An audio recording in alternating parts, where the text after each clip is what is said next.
Inside this rectangular box, hidden under your electric car, are thousands of individual cells. 8,000 of them, if you drive a Tesla. And the difference between a battery that lasts 10 years and one that dies in 3 is almost never the cells themselves.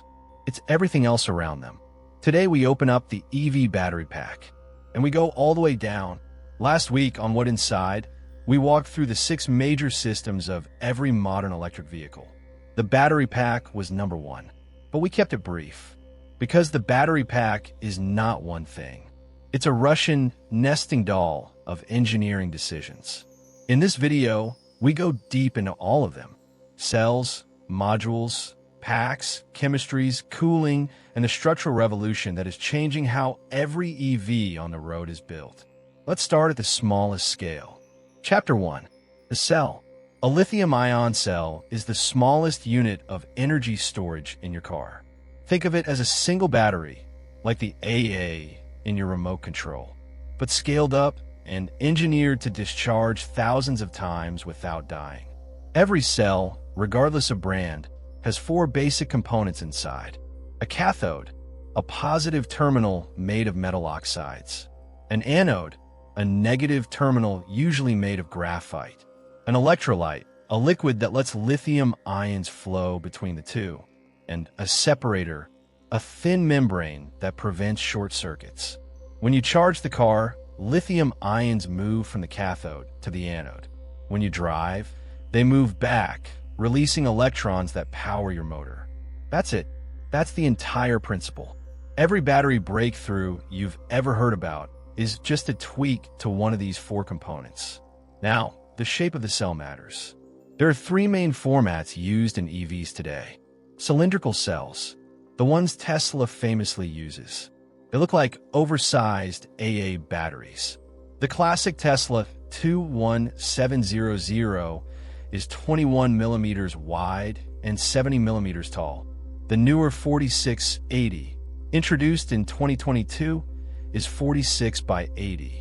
Cylindrical cells are cheap to manufacture, mechanically robust, and easy to cool. The downside? You can't pack them tightly. There are always gaps between cylinders, which waste space. Prismatic cells, rectangular boxes, used by BYD, VW, and most Chinese manufacturers. They pack together with no wasted space, which means more energy in the same volume. But they're harder to cool, and a single failure can take out the whole cell. Pouch cells, flat, flexible, lightweight bags, used by Hyundai, Kia, and General Motors. They're the lightest and most space-efficient option, but they're delicate, they swell as they age, and they need rigid structural support. So which format wins? None of them in isolation. The format you pick depends on what you optimize for: cost, energy density, manufacturing speed, or thermal management.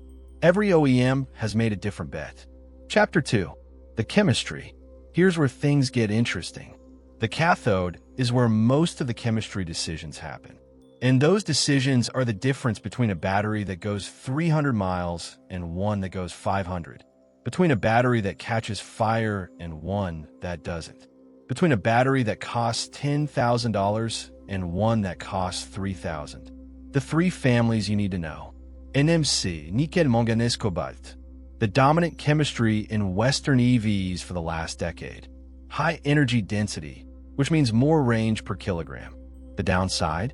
Cobalt is expensive, ethically problematic to mine, and NMC cells are more prone to thermal runaway. That's the technical term for catching fire. LFP, lithium iron phosphate, originally considered inferior because LFP cells store less energy. But they're cheaper, they last longer, and they almost never catch fire. Tesla started using LFP in the standard range Model 3 in 2021. BYD builds its entire lineup around it. As of 2025, more than half of all new EVs sold globally use LFP. NC, nickel, cobalt, aluminum. Tesla's original chemistry. Slightly higher energy density than NMC, but more expensive and less stable. Tesla still uses NCA in the high-performance Model S and X. And then there's the future. Solid-state batteries, sodium-ion, and MFB. We'll cover these in a later video. For now, just know this. The chemistry race is far from over. Chapter 3. From cells to modules. A single cell holds maybe 4 watt-hours of energy. Your phone, by comparison, has around 15. To move 2 tons of car at highway speeds, you need tens of thousands of watt-hours. So you need thousands of cells. The traditional way to organize them is into modules. A module is a group of cells, typically 12 to 24, wired together. Some in series to increase voltage, some in parallel to increase capacity. The math works like this. A single cell is around 3.7 volts. To get the 400 volts that most EVs run on, you need about 100 cells in series. Then you add parallel groups to hit the target energy. Modules also handle the first layer of management. Sensors, fuses, balancing circuits. They're meant to be swappable so that if one fails, you replace just that module, not the whole pack. In theory, in practice, the module layer is disappearing. Chapter 4. The Structural Revolution. Around 2020, 2 companies independently decided that modules were a waste of space. Tesla introduced its structural battery pack. BYD launched the Blade battery. Both use the same insight. If you integrate cells directly into the pack, eliminating the module layer, you save weight, you save volume, and you save cost. This approach is called cell-to-pack, or CTP, and in some designs, cell-to-chassis, where the pack literally becomes part of the car's frame. The benefits are real. The Tesla structural pack reduced part count by 370. The BYD Blade increased volumetric energy density by 50% compared to traditional packs. The downsides are also real. If one cell fails in a structural pack, you can't easily replace it. The whole pack is essentially welded together. Repair becomes either impossible or astronomically expensive.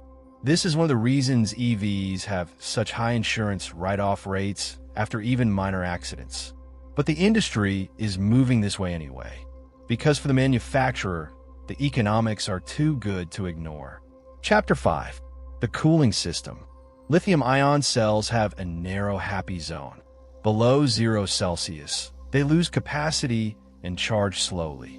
Above 45 Celsius, they degrade rapidly. Above 60, they enter thermal runaway.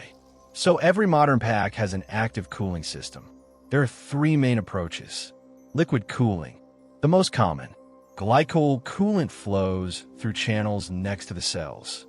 Tesla, Hyundai, Ford. Essentially, everyone uses this.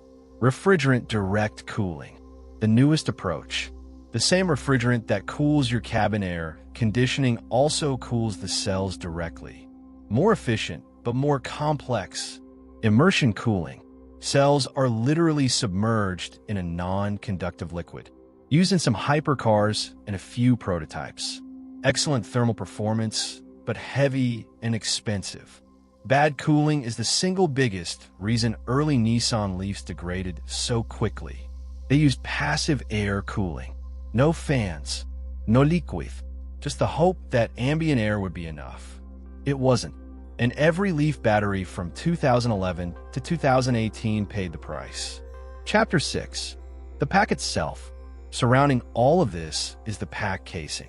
A structural aluminum or composite box that protects everything inside from impacts, water, and dust. The pack has to survive a 40-mile-per-hour crash, a flood, a fire from the surrounding environment, and 20 years of vibration. It also has to weigh as little as possible because every kilogram costs range.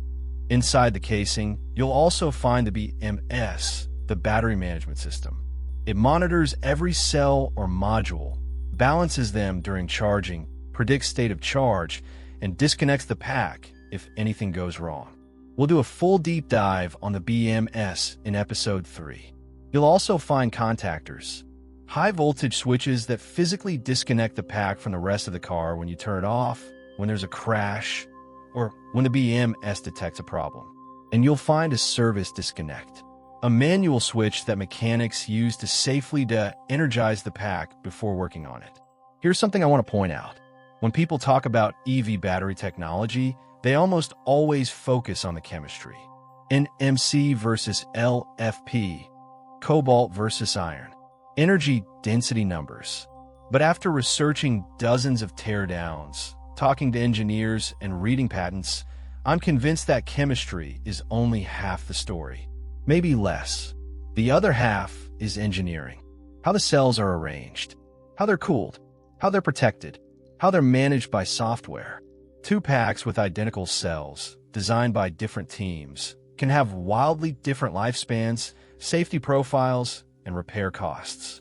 This is why a Tesla pack outlasts a Leaf pack by a factor of 3. The chemistry is similar. The engineering around it is not. And it's why I think the most underrated companies in the EV space aren't the chemistry startups. They're the packaging engineers.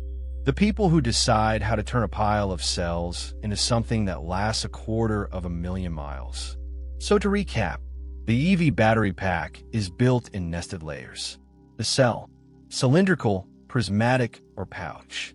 Chemistry of NMC, LFP, or NCA.